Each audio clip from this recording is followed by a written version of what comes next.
We've recently seen gold reach all-time nominal highs, but when will silver have its heyday?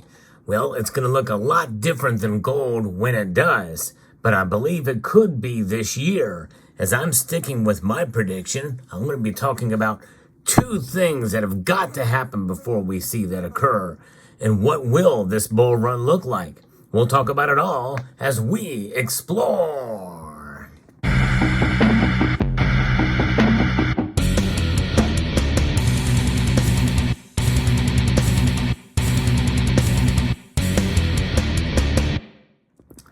Silver is a beautiful metal, no matter what the price of it is, no question about that.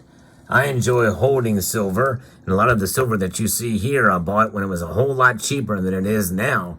But you know, it doesn't matter what the price of it is. I think it's about time we all just kind of appreciate the silver that we've accumulated because it is wealth outside of the system. When you have that in mind, really it doesn't matter what happens day to day in terms of the price. Right now, as I'm reporting to you, silver is having a slight pullback from its recent gains in price. But there is sort of a magic number, if you will, for silver's price. And we're going to be talking about that in this video because silver prices have hit near a 2-week high, except for this kind of pullback. And right now, you know, we're sitting well below $24 an ounce. It did get to $24 an ounce briefly. But there's a magic number that must be hit first. And that is part of what's going to lead us, I think, into a good positive territory that could lead into a bull run according to some of the technical analytical charts that are out there. You know, technical analysis is mainly just predictive programming based off of the past. And you take what's happened in the past with silver and you can project what's going to happen in the future. But a lot of the times it does not take into account such things like the psychological aspect of the markets, geopolitics, what the dollar is going to be doing at any given point in time in terms of its strength and other things. But those are day-to-day movements.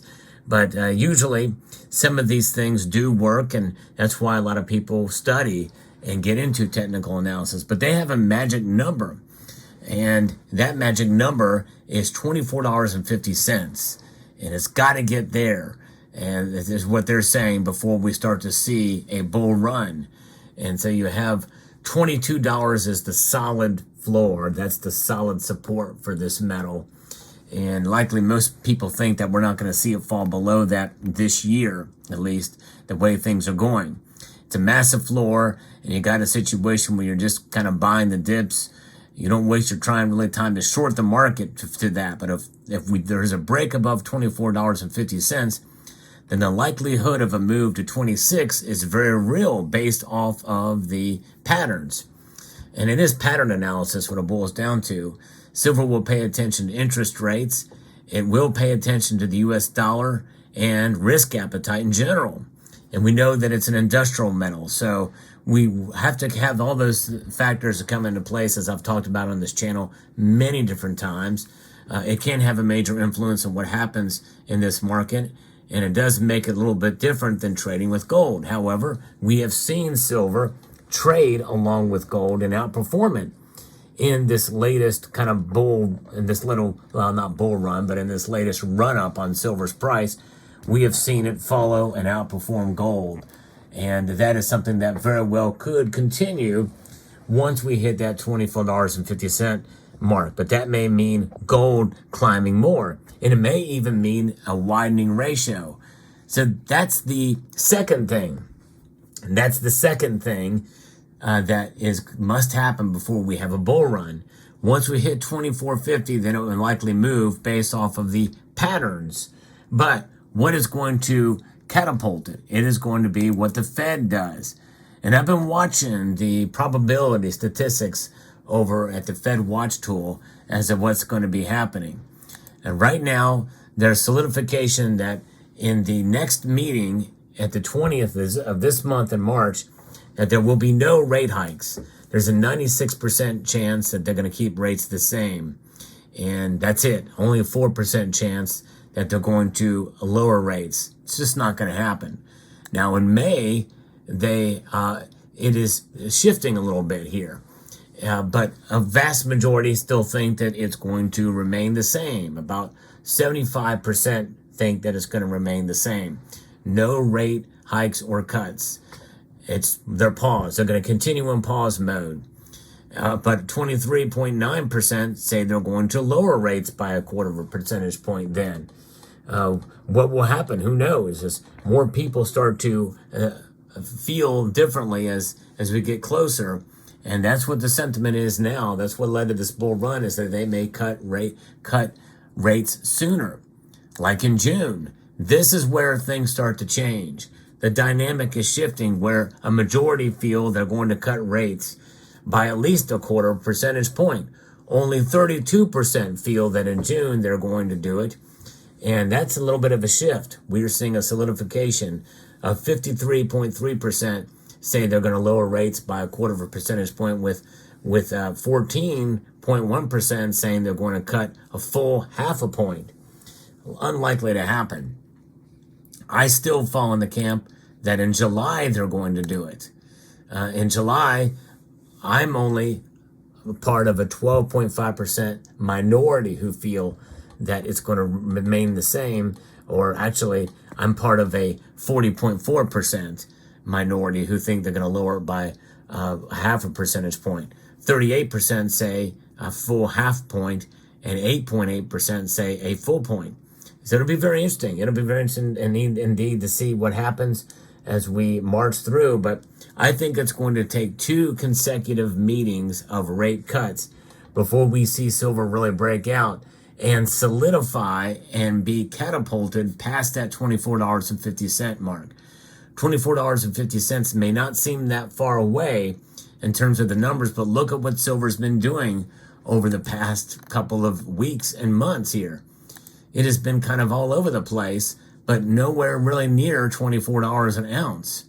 In fact, we go back 3 months, the last time it was right at the beginning of the year, it was at $24.50. And really it did not, it just fell from there. And it was only really until recently where it got up to over $24, but it didn't last long at that point. We need to get a good solid support based off the 200-day moving average. Some people feel that we're there, and we'll see how it plays out. In fact, that is kind of what we're seeing. This near 2-week high interest rate expectations are going to be driving it, but it's going to take a combination of those things to really kind of just buckle down and cradle silver up into this higher territory. But we'll keep an eye. It is an interesting thing to see.